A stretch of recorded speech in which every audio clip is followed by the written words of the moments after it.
Oikein hyvää päivää ja tervetuloa taas uuden unboxausvideon pariin. Tällä kertaa meillä on täällä unboxattava Logitechin G502 Lightspeed. Eli siis Logitechin suositun G502-sarjan uusin tulokas ja se langaton serkku. Me käymme suoraan itse asiaan, eli vedämme paketin auki ja katsomme mitä sieltä löytyy ja mikä tässä tuotteessa on kysymys. Ensi alkuun täältä löytyy tietenkin itse hiiri, Logitech G-tarran, pienen vihkosen, joka kiittää siitä, että olemme valinneet tuotteeksemme Logitechin tuotteen. Sitten löytyy hiiren setup guide, eli miten ottaa tämä hiiri käyttöön ja pienet ensiohjeistukset tähän käyttöönottoon. Seuraavaksi important safety, compliance and warranty information, eli turvallisuus ja takuulirpake sekä ohjeet, jos tarvitsee tuo kyseisen hiiren patteri kierrättää, niin tähän ohjeistus, miten tämä patteri löytyy täältä hiiren sisältä. Seuraavaksi USB-kaapeli, millä hoidetaan sitten tuo lataaminen. Ja lopuksi pieni rasia, mistä löytyy painot tähän hiireen sekä USB-vastaanotin ja tämmönen pieni palikka, millä tämän voi sitten laittaa tuonne tämän pidemmän johdon kanssa. Saa tämän langattoman vastaanottimen sitten ehkä hieman lähemmäs. Mutta pidemmittä puheitta käymme sitten tutkimaan itse tuotetta.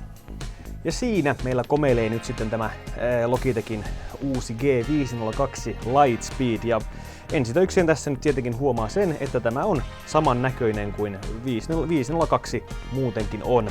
Ja tällä hetkellähän 502 on menossa 3. versio langallisista siis, ja se on tämä Hero-sensorilla varustettu yksilö. Eroja löytyy hieman täältä, löytyy pohjasta esimerkiksi, otetaan tuo suojamuovi pois. Pohja on hieman erinäköinen, sillä täällä on tämä luukku, minkä takaa löytyy sitten pieni säilytyspaikka tuolle langattomalle vastaanottimella, niin se on aina sitten hiiressä mukana.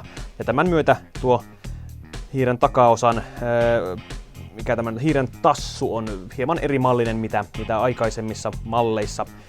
Ja lisäksi täältä löytyy tietenkin tämä kytkin, millä tämä hiiri laitetaan päälle. Painot lisätään edelleen kannen alle oleviin slotteihin.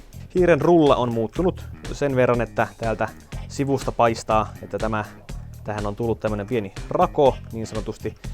Ja tämä on tietenkin hieman kevyempi rulla kuin tuo umpinainen. Lisäksi tämä päällipinta tähän on tehty tällainen pieni kumipinta tämän gripin lisäämiseksi. Mutta edelleen löytyy Logitechin tuttu toiminto rullan vapauttamisesta, eli tämän saa pyörimään tähän täysin vapaasti tai lukittua sitten menemään näiden napsujen mukaan. Hiiri on melko kulmikas sekä selvästi oikeakätisille suunnattu.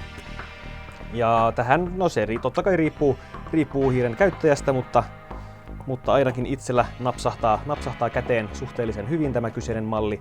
Nappia tässä löytyy yllin kyllin, meillä on nämä perus 1 ja 2 hiiren napit, sitten löytyy tästä sivusta pari kappaletta. Peukalon alta löytyy myös 2 lisänäppäintä sekä tuo niin sanottu sniper-näppäin tuolla peukalon päässä. Päältä löytyy vielä 1 näppäin sekä lisäksi tämä rullan vapautus. Ja rullahan tietenkin siitä löytyy nappi alaspäin sekä nappi oikealle ja vasemmalle. Hiiren painossa ei kuitenkaan päästä tuohon Logitechin G Pro Wirelessin keveyteen, vaan tämä kyseinen malli painaa 114 grammaa, mikä on kuitenkin vähemmän kuin tuo langallisen version 121 grammaa. Eli vaikka tänne on laitettu nyt sisään erilaista langatonta vastaanotinta ja akkua, niin hiiri on kuitenkin langallista mallia kevyempi. Lisäksi tietenkin tämä johdon puute tästä keulasta luo myös huomattavasti kevyemmän tunteen, sillä johto ei laahaa siinä hiirtä liikuteltaessa matolla, vaan antaa vapaamman liikkuvuuden tuohon hiiren liikkuvuuteen. Hiiren päältä löytyy tuttu G-logo, mikä on sitten RGB-ledein varustettu. Lisäksi tästä sivusta löytyy 3 kappaletta DPI-valoja, josta sitten näkee mikä nopeus on käytössä. Ja täältä voi sitten vielä valita eri profiilista, mikä profiili on käytössä. Ja koska kyseessä on tämä Logitechin kehittynyt Lightspeed-teknologia, niin esimerkiksi nuo Powerplay-hiirimatot ovat yhteensopiva tämän hiiren kanssa, ja tällöinhän hiiri latautuu suoraan siinä käytössä hiirimaton päällä, jolloin tätä ei käytännössä tarvitse missään kohtaa olla lataamassa. Se oli sellainen unboxaus tällä kertaa, me palaamme taas ensi kerralla, joten se on morjens!